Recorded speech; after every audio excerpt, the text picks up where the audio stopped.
Mesdames, Mesdemoiselles, Messieurs, population de la Petite Côte d'Azur du Sénégal, retenez, notez et surtout mentionnez, la cellule Thios Ouest organise une grande soirée culturelle le samedi 2 juillet 2022 à partir de 23 h dans les jardins de la mairie de Mbour. Ñu ne kan mooy animer soirée bi le talentueux, l'original, l'exceptionnel Djaliba Kouyaté et son groupe en live, entrée unique 3000 francs. maa la ko wax dem naa ci marché yi ñu koy waxtaanee ma dem ci salon de coiffure yi ñu koy waxtaanee jigéen ñi di ñawlu góor ñi di ko waxtaanee ci grand place yi ma ni leen lu xew ñu ne ma Djaliba Kouyaté mooy ñëw Mbour ñu ànd ceeg la cellule Thios Ouest. Non seulement il a une belle voix mais il est aussi doté d'une présence scénique grandeur nature kooku moom mooy Djaliba Kouyaté saa bu wékkoo kooraa bi groupe bi nekk ci gannaaw di ko accompagner ambiance mënta gën a rëy lool kon ku ko dégg na nga ko wax sa morom mbokki Mbour mbokki Saly mbokki Ngaparou waa Somone fàttewuma leen. L'événement culturel qui défraie la chronique dans le département de Mbour, c'est cette grande soirée culturelle ñu ànd ceeg Djaliba Kouyaté et son groupe en live le samedi 2 juillet 2022 à partir de 23 h, entrée unique 3000 francs.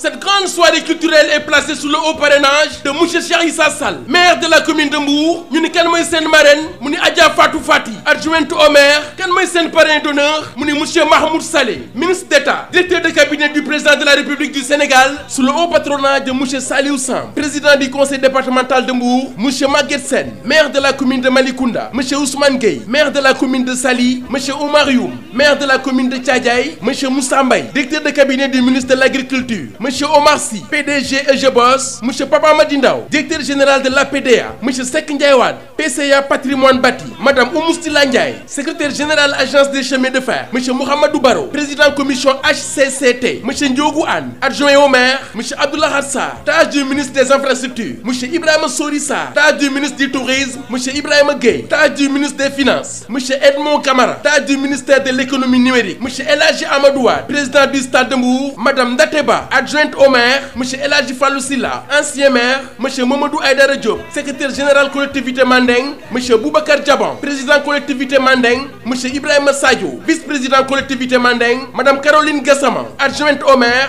Kon mbokk yi daje baa ngi noonu, un spectacle inédit avec l'exceptionnel Djaliba Kouyaté. Info online 77 754 44 44 77 754 44 44 avec la cellule Thios Ouest pour promouvoir et vulgariser la culture mandingue dans le département de Mbour. Un rendez-vous à ne rater sous aucun prétexte.